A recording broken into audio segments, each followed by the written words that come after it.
अब ये तो हम जानते ही हैं कि अनसिक्योर्ड लोन पर सेंट्रल रिजर्व बैंक की तरफ से रिस्क वेटेज बढ़ाए जाने पर लगातार पर्सनल लोन के ग्रोथ पर चिंताएं जताई जा रही है।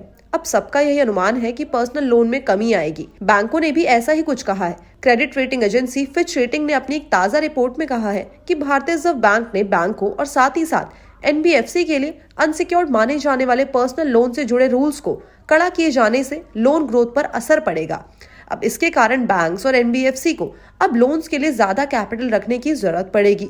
रिपोर्ट में यह भी कहा गया है कि पिछले कुछ सालों में कंज्यूमर लोन में तेजी से बढ़त देखी गई है। अब ऐसे में एजेंसी का मानना है कि बैंकिंग सिस्टम के लेवल पर कंज्यूमर लोन से पैदा होते रिस्क को कंट्रोल करने के लिए इस मामले में सख्ती पॉजिटिव एफर्ट है। आरबीआई ने पिछले हफ्ते ही बैंक्स और एनबीएफसी के लिए पर्सनल और क्रेडिट कार्ड जैसे अनसिक्योर्ड माने जाने वाले लोन के नियम को सख्त किए जाने की घोषणा की थी। अब रिवाइज्ड क्राइटेरिया में रिस्क वेट में 25 बेसिस पॉइंट्स की ग्रोथ देखी गई थी, जो कि पहले 100 था, अब वो 125 पर पहुंच चुका है।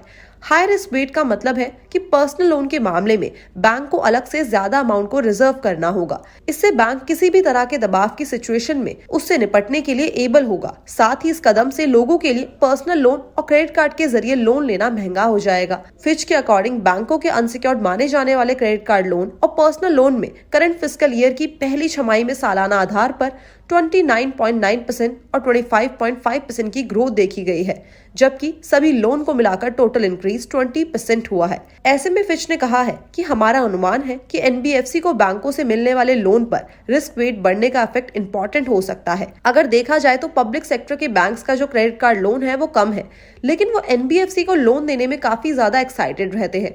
अब वहीं दूसरी तरफ प्राइवेट सेक्टर के बैंकों के लिए ये सिचुएशन इसके टोटली ऑपोजिट है। अब रिपोर्ट में बताया गया है कि कुल मिलाकर इस बदलाव से बैंक सिस्टम में common equity share capital ratio जो कि 0.60% से 0.70% कम होने का अनुमान है। अब ये वो रेगुलेटरी कैपिटल है जो नुकसान की सिचुएशन में उससे निपटने में एबल होती है। इसके बाद बैंक ऑफ बड़ौदा के सीईओ और मैनेजिंग डायरेक्टर देवदत्त चंद ने कहा है कि बैंक के कैपिटल बफर पर 0.50% तक का इफेक्ट पड़ेगा।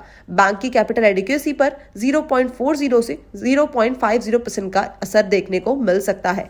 इसके साथ ही साथ उन्होंने ये भी कहा है कि ये इनफैक्ट इंडस्ट्री के हिसाब से सही है। 30 सितंबर तक की सिचुएशन के अकॉर्डिंग बैंक की satisfactory level of capital adequacy 15.30% के लेवल पर थी। इसके बाद भारतीय स्टेट बैंक यानी कि एसबीआई के चेयरमैन दिनेश कुमार खारा ने कहा है कि आरबीआई की तरफ से रूल्स को कड़ा किए जाने से बैंक के अनसिक्योर्ड माने जाने वाले लोन देने के मामलों में कमी आएगी।